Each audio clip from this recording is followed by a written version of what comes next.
Hello everyone, welcome to our group learning contract video. I did this as a group and I was led by Katie Heiners-Mueller from Illinois. In my group also was Amber Sharp from Benton, Arkansas, Jessica Blackburn from actually Jonesboro, Arkansas, and then my name is Joe Powers and I am outside of Richmond, Virginia. One of the neat things about online collaborative experiences, especially for A-State's online MPA program, is we have the opportunity to work with lots of different people from all over the country. And this is a map to represent where our group came from.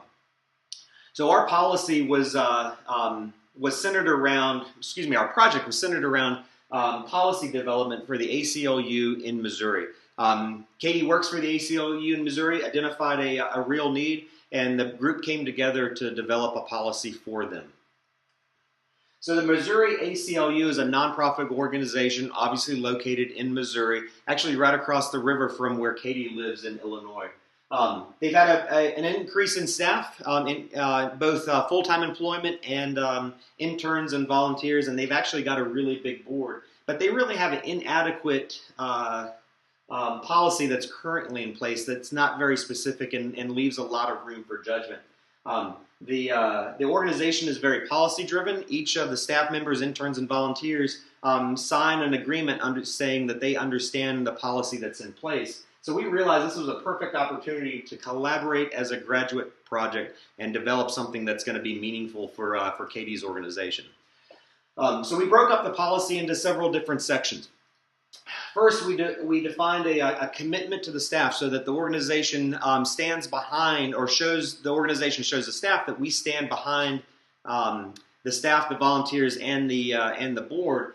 And we also provide a statement of facts saying that what's right and what's wrong, and we have organizational expectations. Because without the statement of fact and the organizational expectations, there again leaves a lot of gray area for the staff members of the ACLU. Then we went on to define what harassment was in a very, very clear and understandable way. So clear and understandable is really important because a lot of your staff, a lot of your volunteers come from differing backgrounds and different levels of education. So we wanted to make sure that everybody understood it. It was written at a consistent level, and there was no question what harassment was and sexual harassment was in the workplace. To build upon that idea, we provided very specific examples of what behavior was that was either sexual harassment or harassment in general. And again, it was very clear, concise, and specific, because when it comes to sexual harassment or harassment in the workplace, we have to be able to relay the information to our staff members in a way that everybody can understand it. And there were so many that we kind of ran off the bottom of the page. We talked about organizational expectations at the very beginning, but we also get further into what the organization's expectations are in this arena. And we talk about how the manager will investigate all claims of sexual harassment in a confidential and timely manner. Now that says that if I say that I was sexually harassed or harassed in some way, that the HR manager has to investigate it, and he or she is going to protect my confidentiality and the confidentiality of the person that I'm claiming the harassment from, and they're going to do it in a timely manner. That way that all of my expectations as staff member and the expectations of the organization are all met at the same time. There's also a protection for all parties involved, which I already talked about, and a very specific clause that says that the organization will not tolerate retaliation of any kind.